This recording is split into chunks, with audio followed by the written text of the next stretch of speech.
اگر کوئی اپنے ہاتھ سے ایک چلو بھر یعنی تھوڑا سا پانی لے لے تو اس کی اجازت ہے۔ تاؤس وہ کون سی صلاۃ ہے، نماز ہے جو فرض ہے اور بغیر وضو ادا ہو جاتی ہے، اور وہ کون سا روزہ ہے جس میں کھانا پینا منع نہیں ہے؟ امام باقر رحمۃ اللہ علیہ السلام نے فرمایا، یہاں صلاۃ سے مراد نبی کریم صلی اللہ علیہ وسلم پر بھیجا جانے والا صلاۃ والسلام ہے، اور وہ بغیر وضو بھیجنا جائز ہے۔ اور روزے سے مریم علیہ السلام کا روزہ مراد ہے، جس کا ذکر قرآن مجید کی اس آیت میں ہے، جس کا ترجمہ ہے، آج میں نے رحمان یعنی اللہ کے لیے ایک روزے کی منت مانی ہے، اس لیے میں کسی بھی انسان سے بات نہیں کروں گی۔ دراصل حضرت مریم علیہ السلام کے زمانے کی شریعت میں چپ رہنے کا روزہ جائز تھا، جس میں کھانے پینے کی اجازت ہوتی تھی، البتہ بات چیت کرنا منع ہوتا تھا۔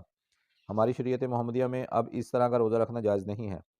آپ کے وسعت علم کی ایک علامت یہ بھی تھی کہ آپ الفاظ کے مطالب و معانی کے پوری حقیقت تک سے واقفیت رکھتے تھے، جس کا ہلکا سا نمونہ اس واقعے سے بھی ظاہر ہوتا ہے۔